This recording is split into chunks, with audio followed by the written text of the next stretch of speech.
Hi, everybody. Welcome back. We are reading Stanley and the Magic Lamp by Jeff Brown and pictures by Scott Nash. And last time I read the prologue and chapter 1 to you and asked you to complete assignment over on Flipgrid. I enjoyed listening to your responses. Today I'm going to read chapter 2, which is called The Ask It Basket. And let's get started. I told them, but they didn't believe me, Stanley said back in the bedroom. But of course they didn't. Arthur was still under the bed. Who'd believe a whole person could puff out of a pot? It's not a pot, said Prince Haraz. Now please come out. I apologize for the puffs. Arthur crawled from under the bed. No more scary stuff? I promise, the genie said. Arthur crawled from under the bed. No more scary stuff? I promise, the genie said, and they shook hands. Arthur could hardly wait now. Stanley, try a wish. We can't, Stanley said, not till our homework is done. What's homework? Asked Prince Haraz. The brothers stared at him, amazed, and then Stanley explained. The genie shook his head. After school time, when you could be having fun, he said, where I come from, we just let the Ask It baskets do the work. Well, whatever they are, I wish I had one, said Stanley, forgetting he was not supposed to wish. Prince Haraz laughed. Oh, look behind you. Turning, Stanley and Arthur saw a large straw basket about the size of a beach ball and decorated with red and green zigzag stripes, floating in the air above the desk. Yipes, said Arthur. More scary stuff. Don't be silly, said the genie. It's a perfectly ordinary Ask It basket. Whatever you want to know, Stanley, just ask it. Feeling rather foolish, Stanley leaned forward and spoke to the basket. Can I have the answers for my math homework? It's the problems on page 20 of my book. The basket made a steady hum.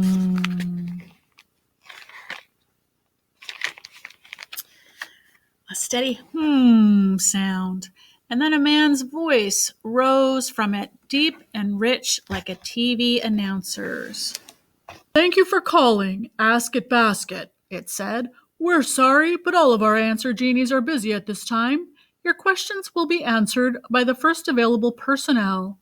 While you wait, enjoy a selection by the geniettes.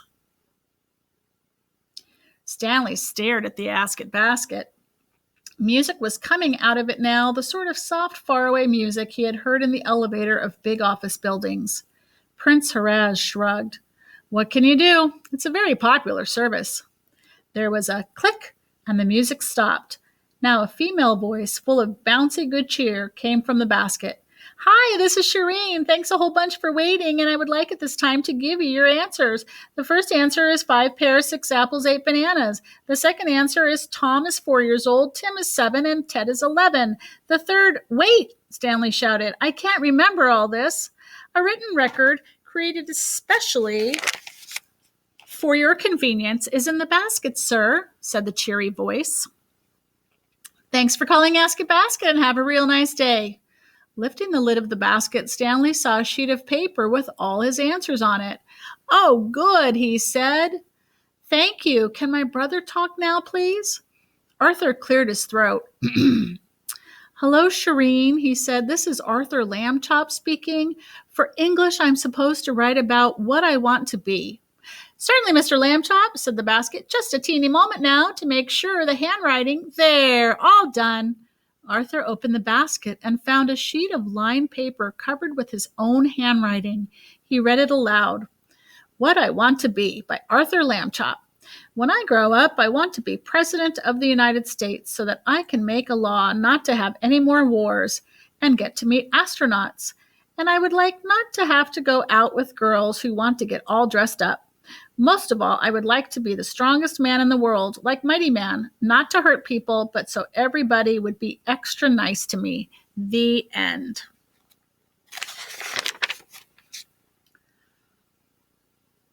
There they are, getting their papers out. Arthur smiled. That's fine, he said. Just what I wanted to say, Shireen. Good, said the basket. Bye now. Have a super day. The brothers called goodbye, and Prince Horaz plucked the basket out of the air and set it on the desk by his lamp. There, homework's done, he said. That was a very ordinary sort of wish, Stanley. Isn't there anything special you've always wanted? Something exciting? Stanley knew right away what he wanted most. He had always loved animals. How exciting it would be to have his own zoo, but that would take up too much space, he thought. Just one animal, then, a truly unusual pet. A lion? Yes. What fun it would be to walk down the street with a pet lion on a leash. I wish for a lion, he said, real but friendly. Real but friendly, said the genie, no problem. Stanley realized suddenly that a lion would scare people and that an elephant would be even greater fun. An elephant, I mean, he shouted. Not a lion, an elephant. What? Said Prince Horaz. An elephant? Oh, colliebots. Look what you made me do. A most unusual head had formed in the air across the room, a head with an elephant's trunk for a nose, but with small, neat, lion-like ears. There was a lion's mane behind the head, but then came an elephant's body and legs in a brownish gold lion color, and finally a little gray elephant tail with a pretty gold ruff at the tip. Altogether, these parts made an animal about the size of a medium lion or a small elephant. My goodness, said Stanley, what's that? A liaphant. Prince Horaz seemed annoyed. It's your fault, not mine. You overlapped your wish. The liaphant opened his mouth wide, gave a half roar, half snort, growl, honk, that made them all jump, then sat back on his hind legs and went pant, pant like a puppy, looking quite nice. Well, we got the friendly part right, said the genie. And there is the liaphant. So you'll have to picture the color since the story is in black and white. The young ones mostly are. Stanley patted him, and Arthur tickled behind the neat little ears. The liaphant licked their hands, and Stanley was not at all sorry that he had mixed up his wish. Just then a knock sounded on the bedroom door, and Mrs. Lambchop's voice called out, Homework done? Come in, said Stanley, not thinking, and the door opened. How very quiet you, Mrs. Lambchop began, and then she stopped. Her eyes moved slowly about the room, from Prince Horaz to the Ask-It-Basket and on to the liaphant. Gracious, she said. Prince Horaz made a little bow. How do you do? You are the mother of these fine lads, yes? I am, thank you, said Mrs. Lambchop. Have we met? I don't seem to. This is Prince Horaz, Stanley said, and that's a liaphant, and that's an Ask-It-Basket. Guess what, said Arthur. Prince Horaz is a genie, and Stanley can wish for anything he wants. How very generous, Mrs. Lambchop said, but I'm not sure. Turning, she called into the living room. George, come here. Something quite unexpected has happened. In a moment, Mr. Lambchop called back. I am reading an unusual story in my newspaper about a duck who watches TV. This is even more unusual than that, she said, and Mr. Lambchop came at once. Yes, he said, looking about the room. Yes, I see. Would someone care to explain? I tried to before, Stanley said. Remember about... Wait, dear, said Mrs. Lambchop. The liaphant had been making snuffling, hungry sounds, so she went off to the kitchen and returned with a large bowl full of hamburger mixed with warm milk. While the liaphant ate, Stanley told Mrs. Lambchop what had happened. Mr. Lambchop thought for a moment. Unusual indeed, he said. And what a fine opportunity for you, Stanley. But I do not approve of using the Ask-It-Basket for your homework. Nor will your teachers, I'm afraid. My plan is, let's not tell them, Arthur said. Mr. Lambchop gave him a long look. Would you take credit for work you have not done? Arthur blushed. Oh, well, I guess not. I wasn't thinking. Because of all the excitement, you know? Mr. Lambchop wrote, "Not in use," on a piece of cardboard and taped it to the Ask It basket. "It is too late for more wishing tonight," Mrs. Lambchop said. "Prince Haraz, there is a folding cot in the closet, so you will be comfortable here. Tomorrow is Saturday, which we always spend together in the park. You will join us, yes?" "Thank you very much," said the genie, and he helped Stanley and Arthur set up the cot. The Liaphant was already asleep, and Mrs. Lambchop picked up his bowl. Gracious! 3 pounds of the best hamburger, and he ate every bit. She put out the light. "Good night to you all."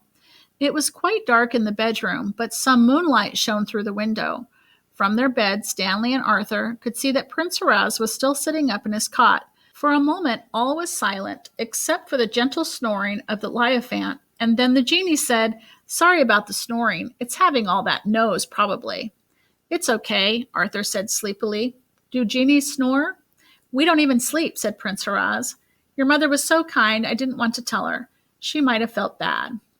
"I'll try to stay awake if you want to talk," Stanley said. "No thanks," said the genie. "I'll be fine. After all those years alone in the lamp, it's nice just having company." Okay, so that is the end of chapter 2. If you're in my class, I want you to hop on over to Flipgrid, and I have some questions for you there.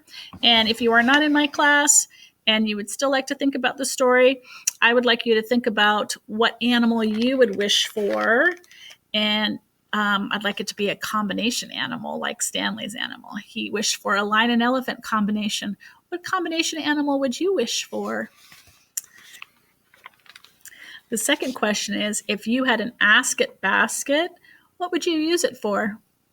All right, next time we'll read chapter 3. See you next time.